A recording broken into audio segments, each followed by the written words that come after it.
Definitely. I pray, That's what it's all about. I pray every leader walk in those footsteps. That is an absolute honor for all Christians. We need to put aside our denominational differences. When I need to look at it as a Christian, any Christian succeeds, it is my success, and any Christian's failure, it is my failure. So I pray the Pope is successful in his role, then I am successful. Even if I'm not Catholic, it doesn't matter. He's Christian at the end of the day, and he is purchased by the blood of the Lamb of God, and he is here to serve the Lord.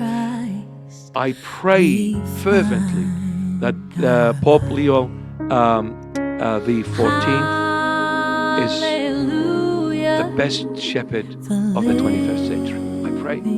It's an honor and a privilege for all of us. I wish him all the best. Adult-child syndrome is a real thing, and it's more common than you think. It refers to the lasting emotional and psychological effects on an individual who grew up in a dysfunctional or abusive family environment. Even as an adult, you may still experience the effects of it.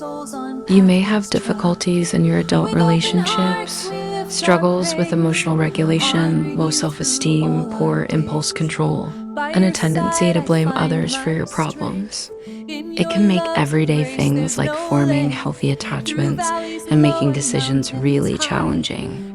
And it often stems from unresolved childhood trauma. But here's the thing, it's not your fault. You didn't choose to grow up with these challenges, and it's not something that you should just accept as part of who you are. Originally, adult-child syndrome was associated with children of alcoholics, but now it's recognized as a broader issue affecting anyone who grew up in a dysfunctional home, including those with narcissistic parents, abusive partners, or a history of neglect. If this resonates with you, know that you're not alone and there is help available. Do you ever wonder why Jesus prayed? I mean, he was God, right? So why did he need to pray? Well, let me tell you.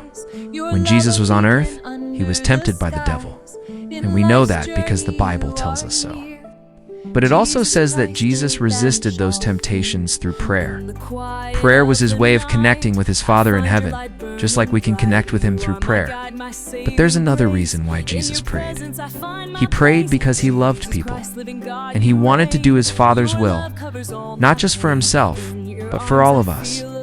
So he prayed that we might have the opportunity to choose God over sin, that we might choose holiness over evil, and that we might choose heaven over hell. And the Bible tells us that God answered all of Jesus' prayers because he always prayed for us.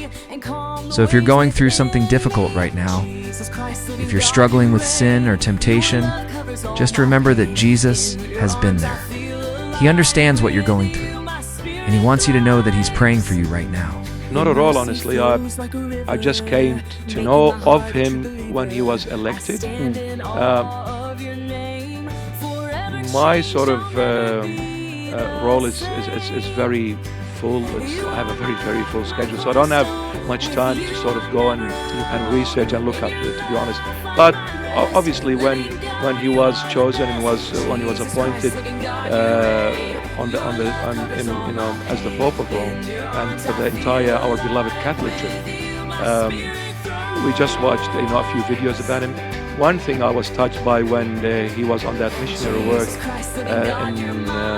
in one of the South American, I believe, countries for about 20 years. Wow. He was the bishop there, and he did a lot of missionary work.